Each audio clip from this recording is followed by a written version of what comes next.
All right, this is Coach Jared. So now I'm going through the excitation phase of the 4Q activation block. So I did my fluid dynamics to get, again, water, blood flow to the specific area. So I'm focusing on the shoulder. So low back, paraspinals, lats, shoulder girdle. Then I had my small motor unit recruitment, again, to increase just motor unit recruitment, and so muscle fiber recruitment in that particular area. So I used that type 1 spinal flexion. And also using breath, that force resisted exhale and slow exhale to really increase that neural drive. And now I'm going to do excitation. So again, I'm going to do a little series using both breath work and some simple shoulder movement to increase a little bit of speed and motor unit excitation. So for the breath, I'm going to start with superventilation breath. So I'm going to do, just to keep it short, 5 superventilation breaths. With this, I'm going to start in the nose, out the mouth, but then I'm going to finish in the nose, out the nose. And what I want to always emphasize with superventilation is a deep, full inhale with a full, quick exhale, and then right back in. So it's a high ventilation rate. But again, focusing on the inhale, whereas hyperventilation would be if we had a shallow inhale with a forced full exhale, and we want to avoid that. All right, so again, superventilation first. You can always, just to get a little bit more sense and awareness, place one hand either over the belly button, over the navel, and over the chest, or below the navel and above it, to really feel the ribs, the abdominal region expand. So again, so superventilation in the nose, out the mouth first. So, and then just in the nose.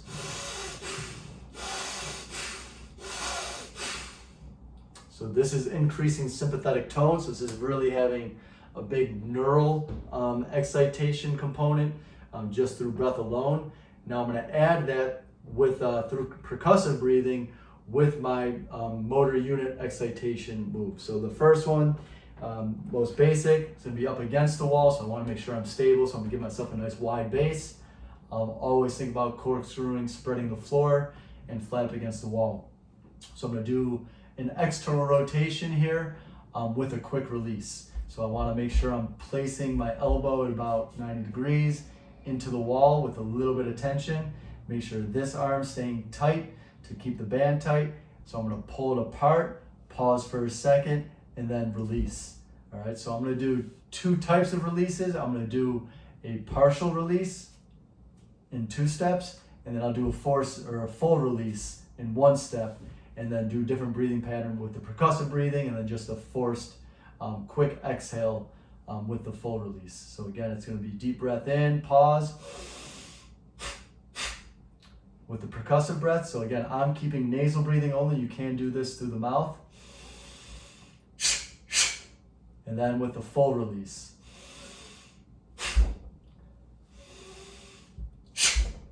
All right. So that's going to be the most basic. Now what I'm going to do is place the band. I'm going to step in the band to get a little extra range of motion. And so again, I'm still going to use the wall as my target. Slow coming up. And this is almost what I would call like a snatch progression. So you can go into full extension or keep it partially flexed. But again, I'm going to do that partial percussive breathing as I come down first before doing a full release. So it's going to be up, breathe in.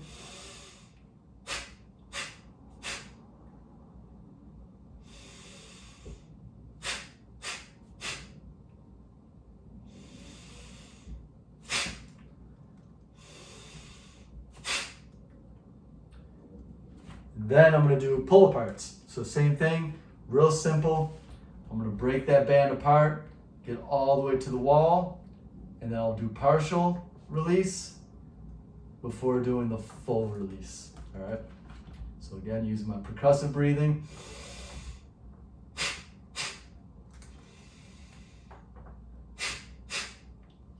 And then full.